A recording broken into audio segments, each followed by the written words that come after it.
I know you can't see them, everybody, but the cast of Hellraiser. The Cenobites. Pain. Come on up, guys. All right. And we'd ask the character to please sit in front of their bust, please. We didn't have one from a certain movie. All right, so we have unfortunate news. Your bust didn't make it. The female Cenobite doesn't give good head. Well, oh, wow. Wow. That's not good. That was for you? It looks like a bust to me. The female Cenobite probably gives better head than Chashira, to be fair. It's Leslie Nielsen, isn't it? Is this some kind of a bust? Are there any children Pretty present? good to me. No, you gotta stay this side of the speakers. No, you're crossing. All right. You got broken. No, it's all right. So it's all right. Here, to hold the chair for you. Oh, no. Yes, ma'am. It's a little bit of a climb. Get up in there. All right. Thank you, everybody, I'm just not lying. and welcome to Not saying a Connecticut word. Horror Fest. Thanks for everybody for coming down. Quite a few of you came over the pond. No bust, no microphone. Those are the rules. Do you ever have one of those days when you don't feel wanted? All right. I will share this with you. Do we have another mic? No, we only have 4. All right. I will share You guys it. give it up. Anyway. All right. A special thanks to Women in horror are pissed. Doug Bradley here, making his second Connecticut Horror Fest visit. Thank you. The last time you were here, we had some negative words to say about remakes and reboots, etc. Always. So They're not fucking listening, but we keep on saying it. at that time, we were talking about the Rob Zombie Halloween. Now we since have had a new Halloween. Any thoughts? Haven't seen it, can't comment. All right. I get in enough trouble as it is. my chances of ever being in a Rob Zombie movie are slim. Oops. All right. Well, thank you all again for coming in today. Obviously, one of the most iconic parts of Hellraiser, the makeup effects, the costumes. So, for the costume designer, Rose Sylvester, the costumes were 100% actual BDSM. No, Ro didn't design the costume. Jane Wildgoose designed the costumes and was principal constructor of the costumes, and she had worked in the dog company, in the theatre company that preceded the Hellraiser days, of which Clive was a part. So Clive already knew her work and asked her to do the costumes. Ro was her assistant. Ah, okay. Thank you. One little known fact about the costumes is that 3 of us had sequined dresses on. When you think of Cenobites, you don't think of Cenobites having sequins. But we had sequin skirts, did we not? It was shiny and silver. It was little sequins. It was little Yeah. I don't need a mic, baby. You may have been wearing a sequin skirt under your costume. That's entirely your business. They were, yeah. Well, what it was supposed to be, it was supposed to be like a butcher's apron. Like butchers wear chainmail aprons so that they don't cut themselves open when they're cutting sides of beef and whatnot. So it was metallic looking, but only It was in your tiny dreams little- was it sequins. It was tiny little silver. Simon wanted it to be sequin, We're getting deep secrets. but tragically they were not sequin. Ignore Simon, it's been a long day. He's jet lagged, he's been awake since 3:30 this morning. I was at the gym at 4 a.m. Jesus. What? Did you then go jogging as well? Yeah. Bloody hell. He's ahead of us all, I think. Wow. Yeah. All right. So, did the as you moved into the second and later movies, did the designs of the costumes they get better, lighter, easier to apply, or The high heels came in the second movie. Dog stilettos was something to be seen, but it's where you see mainly from the waist up. There's nothing like a male Cenobite's calf muscles in stilettos. I'm telling you guys, you didn't know what you were missing because you couldn't see it behind the butcher's apron, right?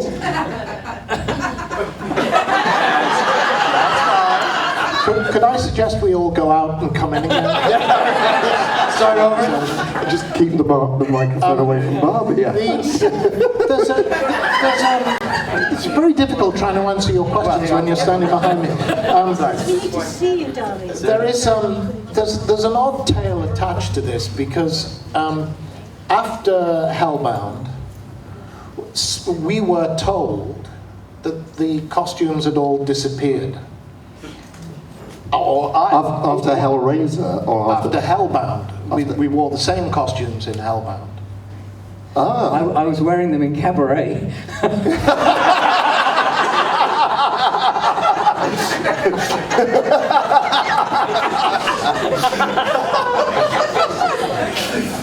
It's only going to go downhill from here, guys. If you want to save your sanity. I didn't know that. I didn't know they disappeared. This is what I was told.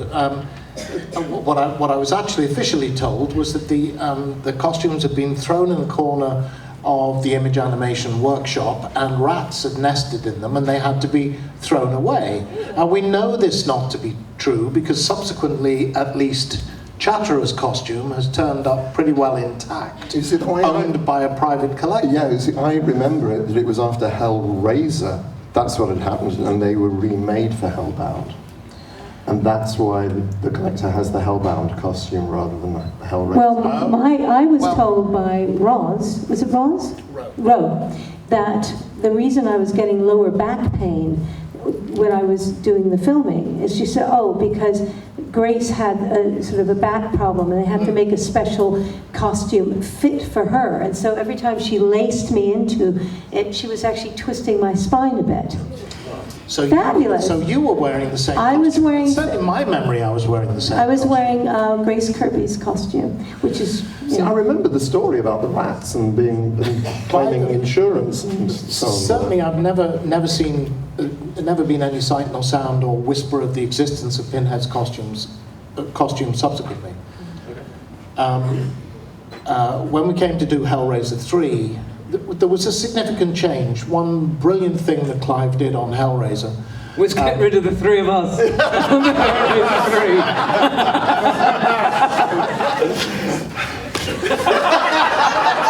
You missed us really. That was brilliant, Simon. So it's never work with children, animals, silent men. One brilliant thing that Clive did when preparing Hellraiser was he not only asked Jane to design and make the costumes. Jane was her own department. So the Cenobites costumes were not part of the overall costume department. They were not part of the special effects makeup department. They were their own department with their own head of department and their own budget. All that changed when we came to North Carolina. The costume was now part of the special effects makeup budget, which was not substantial. And much as I love Bob and Dave Keane and Mark Coulier and Steve Painter and Paul Jones, the guys in image animation who were in North Carolina, they ain't no seamstresses. They're extremely good special effects makeup artists, but they can't make a skirt to save their lives. So, whereas the first costume was made out of aviator's leather and perfectly stitched, and it did up the back like a corset, and everything had been measured to us and fitted and refitted and fitted and refitted. The Hellraiser 3 costume was not quite like that. It was kind of thrown together in guesstimate as much as anything else.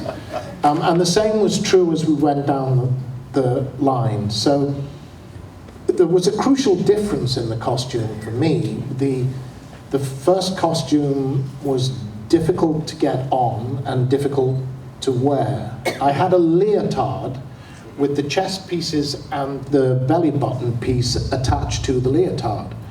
Then the skirt went on and the jacket went on, and the tool belt actually went through the belly button, and the flaps of flesh on the chest were actually hooked on. So now the jacket is physically attached to the prosthetic makeup that is attached to the leotard. So it's all now one whole piece, and it's all, as I said, corseted up the back, and everything is very tight on the arms. It isn't easy to move. It isn't quick to take on and off. Breathing ain't easy. So the costumes in the first two movies look absolutely wonderful, brilliant, fantastic piece of work. They never looked that good again. But they weren't easy to wear, certainly for me, not easy to wear. So ease of wear improved, and I could take the jacket off between shots. So if it was going to be 15 minutes, I could take the jacket off and just, for 5 minutes. Whereas on Hellraiser, again, because of the collar, I tended to be like that when relaxing. These guys will tell you what relaxing was like for them on Hellraiser. So as the movies went on, as I say, the costumes never ever looked that good again. They couldn't. They were being made out of silicon further down the line, in fact. But it certainly made life quicker and easier for me. One oversight on my costume and especially on yours, I would think, was the fact that because Nick and I were blind in our makeups, completely blind, was if we wanted to go to the toilet, we had to be led in there, blind. And mine, at least, I had my sequined skirt, so you could kind of feel around the toilet and kind of work out where everything was. Not the nicest of things, but Nobody helped you. How far did you want to be helped going to the loo? It was very simple.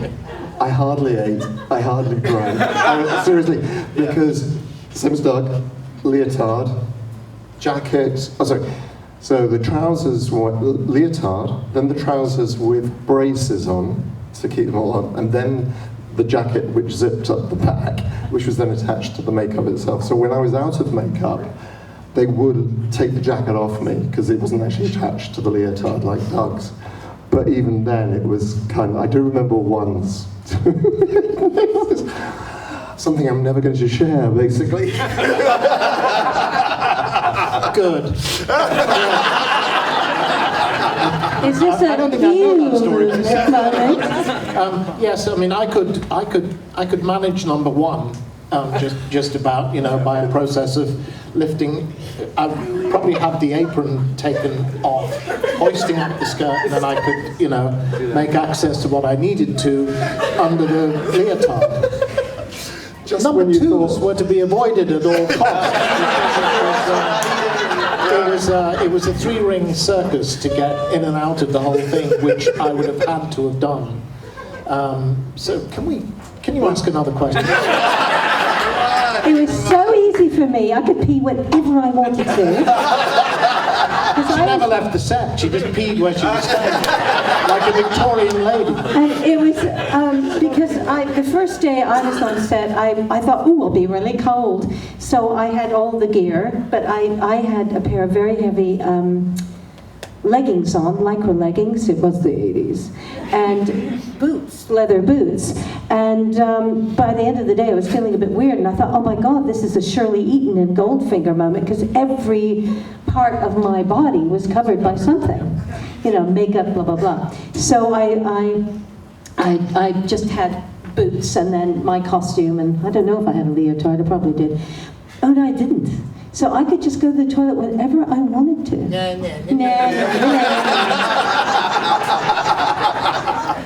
All right. Well, we'll move on from the toilet. Talking about it as it's gone on and on, we've had it rumored a million times. I checked, and May of this year being the last mention per Clive's website, that there's talk of maybe a remake, a reboot, a redo with all you guys involved. I know it comes up, it goes away, it comes up, it goes away. Anything at all going on in that route? Or I know no more than I've seen online, you've seen online. Okay. If anybody wants me, they know where I live. That's kind of that's kind of the attitude I take to this. There's also talk again now of Hellraiser TV series. I had my first conversation about Hellraiser TV series 28 years ago on the set of Hellraiser 3. And it inside the last 10 years, my agent actually got as far as negotiating a per episode fee for me for Hellraiser, the TV series. So don't hold your breath, but because then it all went silent, obviously, and nothing happened. So, you know, whatever. The only thing I would say is that the situation is different now because Dimension Films has ceased to exist as part of the wreckage of Miramax and the Weinstein Company. They do not have the rights, and the rights have gone somewhere else. And indeed, I forget his name, guy who used to be part of Morgan Creek and was part of the production team on Nightbreed, is one of the people who is supposed to be part of this Hellraiser, the reimagining, reboot, remake, whatever it is. That's as much as I know. Isn't there a possibility of a Nightbreed TV thing?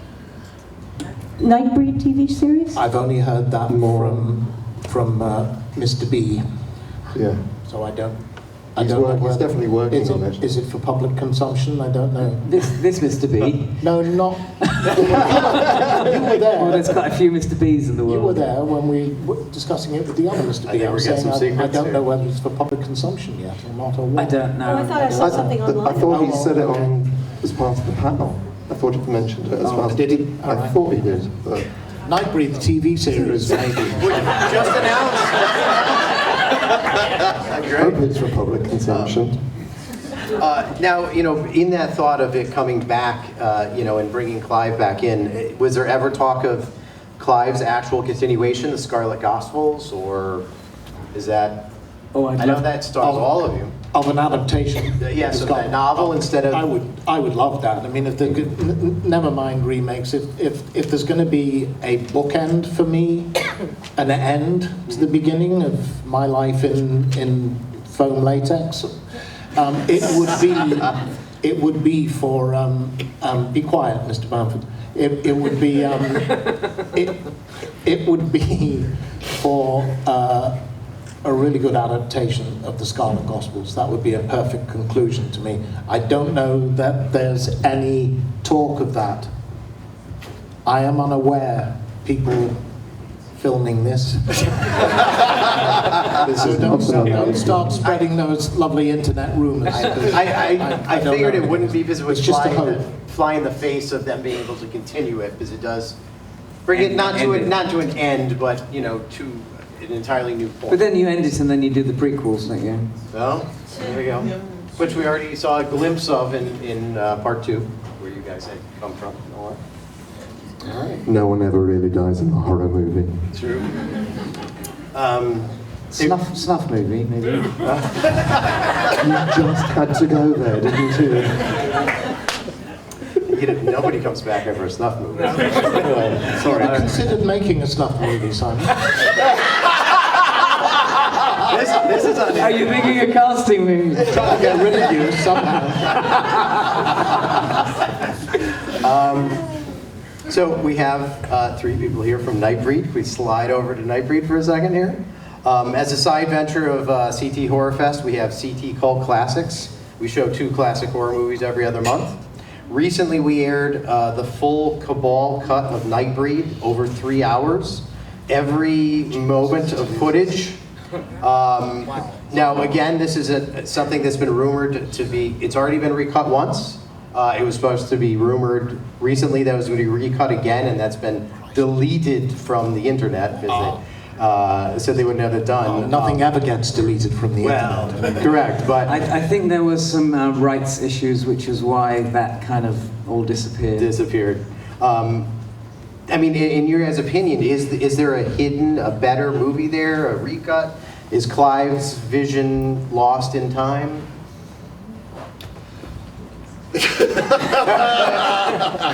I think the director's cut is the closest you're ever going to get. I really think the director's cut is a lot of because what happened during Nightbreed, in my understanding, is a lot of this footage was just never shot.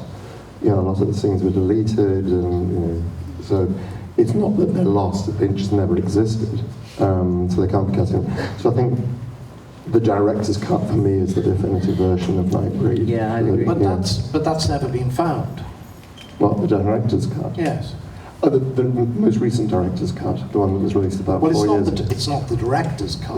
Well, Wasn't it the one shown on Netflix? Yeah. There was a version on Netflix. No, Which one was that? There was a director's cut. There was a limited edition run where they took a lot of the. But that was the third cut. But I don't know that the director's cut is. When I say there was a director's cut, what I mean is that Dickie, I can't remember his second name, who edited Hellraiser and Hellbound, edited Nightbreed, he produced a director's cut with Clive. And that was handed to Fox in Los Angeles. Now, that's the point at which they started to butcher the movie. And Dickie threw his hands up in horror and left. And Clive decided to stay and firefight. I have no idea whether they directly butchered the director's cut or started recutting the movie, or whether there is a print of the director's cut lying in a cellar somewhere. I don't know. But there was a director's cut. So you're talking about his first original remake? Right up front, right at the beginning. Mm-hmm. But what was happening then was, I mean, Nightbreed. As fast as I saw that little quote, I have seen the future of horror, and his name is Clive Barker from Stephen King, I knew one thing, which was that Clive would be planning his escape from that pigeonhole as soon as he could, because that's Clive. Nightbreed, to me, is not even really a horror film. It's not fundamentally a horror film. It's Clive would call it fantastique, a fantasy film. It's a dark romance, love affair between a girl and a dead guy, as is Hellraiser. Familiar themes. But Clive was hot from Hellraiser, and Fox wanted a horror movie, come hell or high water. So they were determined to make it that. They moved David Cronenberg's character, Decker, to the center of the story, where he was never intended to be. He's really a kind of extraordinary kickstart to the whole plot. And it's no criticism at all of David Cronenberg, who did a great job, I thought, but there just isn't enough material with his character to make that work. They were not going to allow the fundamental idea of Nightbreed, which is that the monsters are the good guys and the humans are the monsters. And the monsters, with the exception of one or two troublemakers, want nothing more than to be left to live their lives under the cemetery and leave us the fuck alone and leave us in peace to get on with being our own weird selves, is basically the whole premise of the breed. They weren't having that, so they had lots more stuff shot to make the breed appear more aggressive than was ever Clive's intention. And then they marketed the thing as a slasher at the They end of the also day. cut a lot of the early stuff out with Laurie and Boone, the hero and the heroine, so that as an audience you didn't care for them at all, because they didn't... And they cut out a lot of the stories of the interrelations of the breed. So it actually does not make any sense in the movie as released. And I got a German accent. Nothing to do with me, it's not my voice. I got my voice back in the Cabal cut. It's both Hellraiser and Nightbreed are legendary in terrible overdubbing, especially Hellraiser 1 with a lot of the characters on the side where, according to some of the documentation, they were trying to mask the British feel, so they dubbed them in terrible English voices. It was written. Mid-Atlantic. No, it was written and intended to be set in London. It was written to be a British horror movie set in Britain. During the process of making Hellraiser, New World decided they wanted a sequel, and they wanted it to start as soon as Hellraiser finished, and they wanted it set in America. So what you're seeing is actually a process of backfilling to try and make sense of Hellraiser not taking place in London, but taking place in an unspecified American city to greater or lesser extents of success. All right, well, thank you all. I'm going to turn it over now to some audience questions. We got one right here. Question. What you guys know now, would you guys redo the short movies again?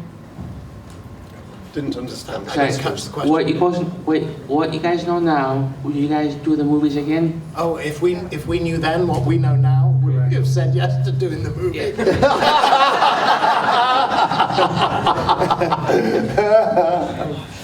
Yes. Yes. Yes.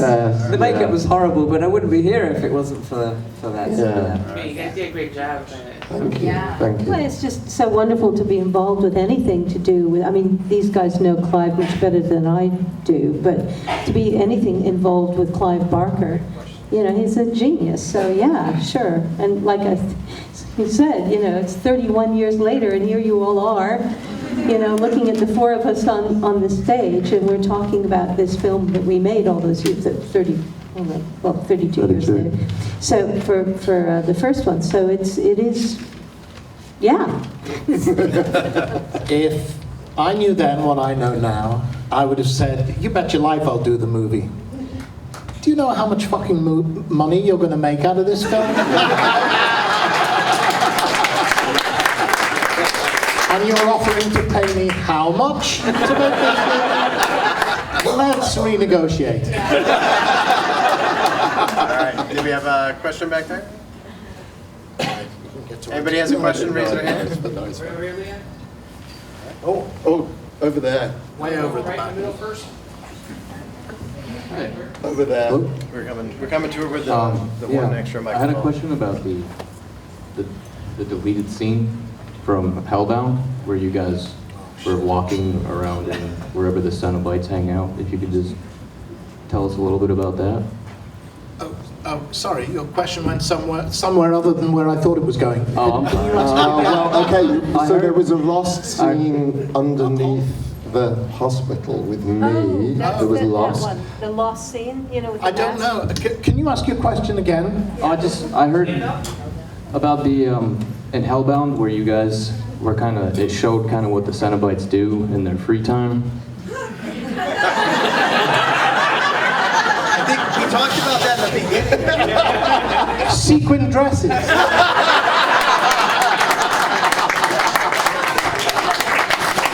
Listen, my friend, what happens in Cenobite free time stays in Cenobite.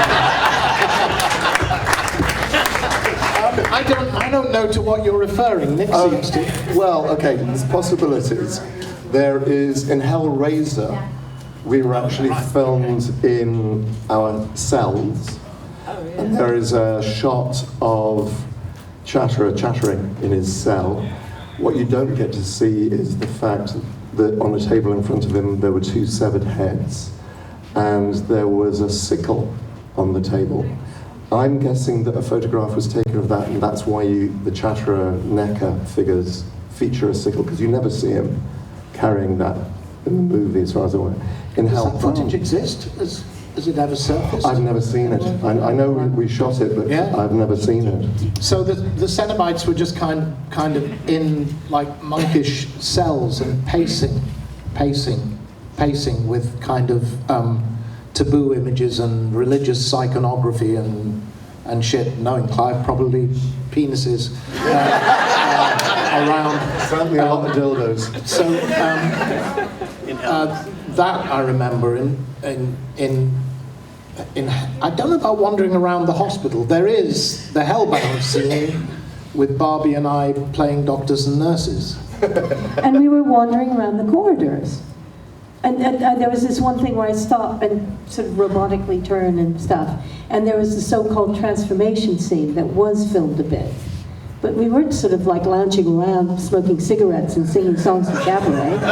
But there is some footage online from YouTube of us smoking cigarettes And singing songs from singing cabaret. and dancing and in the dressing rooms, off stage. Yes. And you with a great big long cigarette holder. And Well, Was that I hasten to say that we used cigarette holders under orders. It was not affectation on my part. We were instructed to smoke with cigarette holders to keep the cigarettes away from the makeup. So theoretically, the latex would absorb the smoke and get nicotine coloured. From Hellraiser 3 onwards, I kicked the cigarette holders into the long grass. It didn't seem to make any difference. I think also it was quite flammable, the makeup. I thought it was flammable as well. But I smoked for the remaining 6 movies without catching on fire. In the back here? Lylesburg would have been more dangerous because of the wig and beard. I don't know what I did. I must have had the cigarette holder again. I just wanted to know how long the actual makeup process was. It kind of varied. Half an Too hour. long? Half an hour for me. Joshua, half an hour. Kinski, 5. But remember, I was just sitting in a chair for 5 hours. The guy's actually applying the makeup. I had to stand on the feet and applying makeup and make sure it looked bloody good. Yeah, good point. For extreme close-ups. I was So, 4 hours. Early on, 5 or 6, but generally 4 hours. Didn't someone actually do your makeup once in 1 hour? Is that true? 1 hour and 9 minutes. Mine was quite quick actually. Usually about 2 hours, but they still had me in at the same time as you guys, so I still had to sit around doing nothing. How come it took 2 hours to make... Because it was one head. It was one head, and they made up my mouth black, and then they... Yeah, but why did it take them 2 hours to pull the mask over? They did me in half an hour. It took 2 hours because Simon insisted on sewing on all his sequins. Doug, I didn't need to sew them on, they just needed polishing. Rubbing vigorously. On my apron, on my butcher's apron, yes. Waiting for the genie to appear.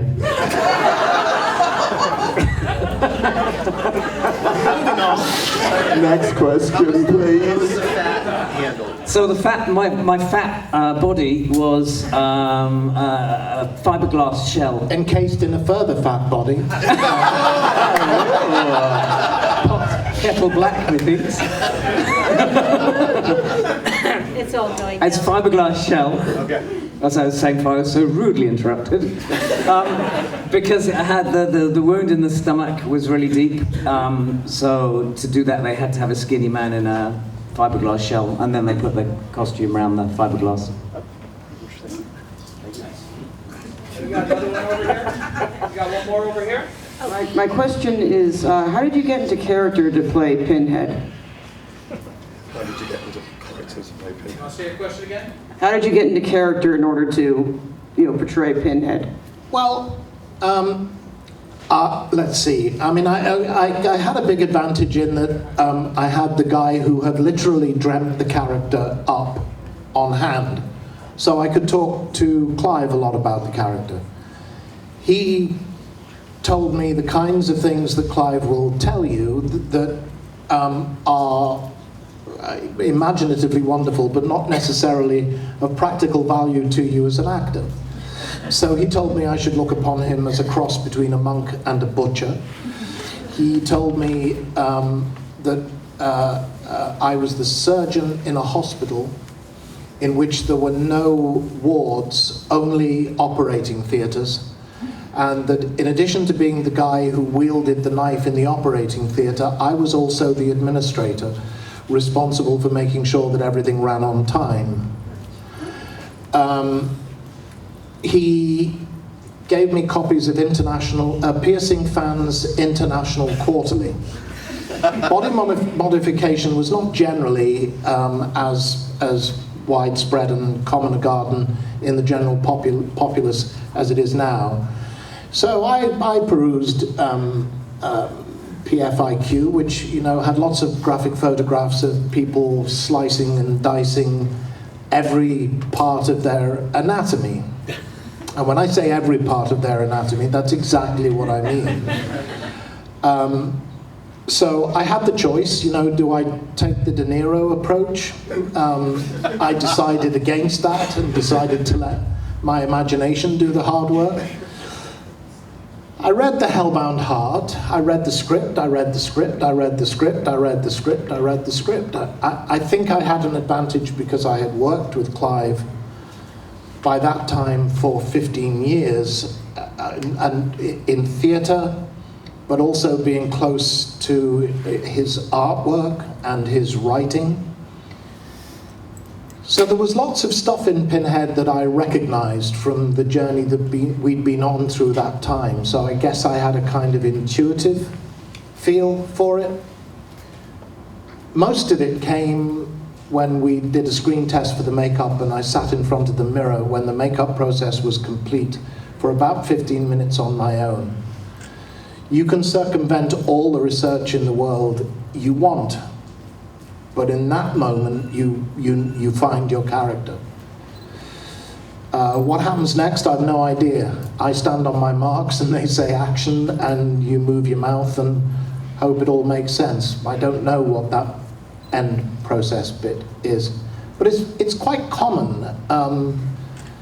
It's said that Laurence Olivier, when he played Richard III in the theatre before he made the movie, he said that he found Richard between the technical rehearsal and the dress rehearsal, which was the first time he had the wig and the false nose and the hump and the costume on, and he could stand in front of a full-length mirror and say, "Ah, you're Richard, I get you, now I know what I'm doing."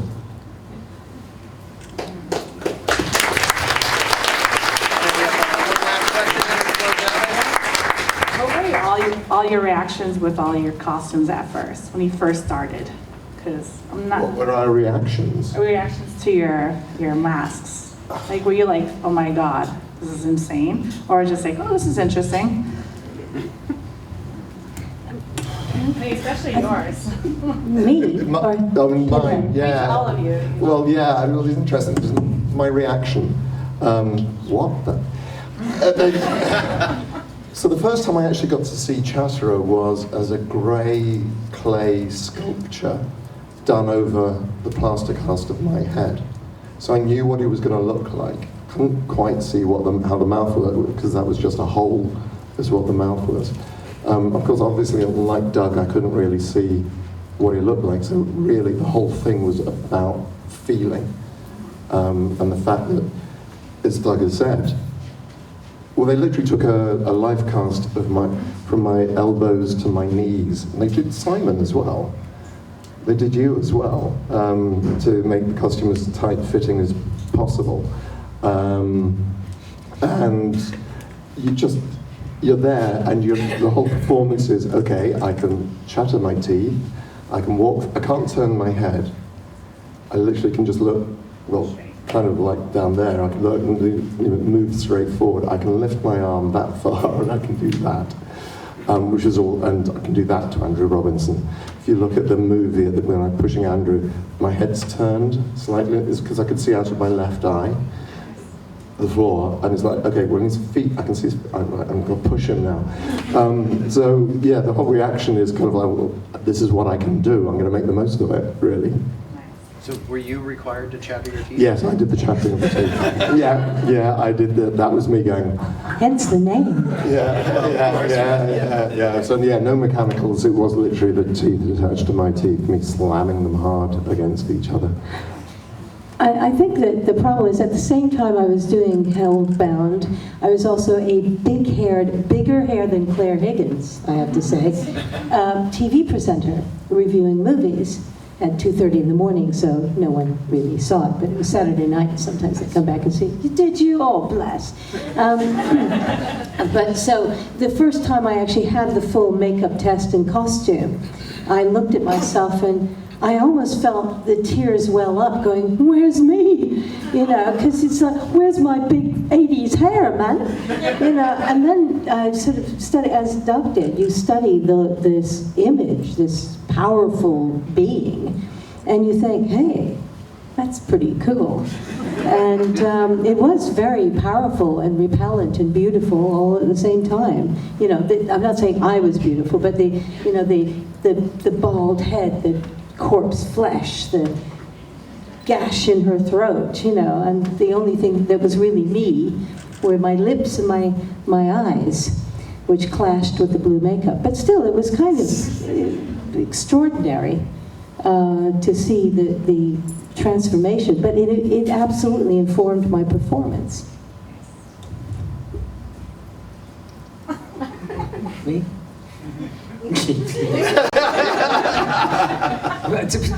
to be fair, slightly disappointed, to be honest, because yeah, I know. Can I share it with the group? It's only taken 32 years. His name is Simon, and he's a recovering Cenobite.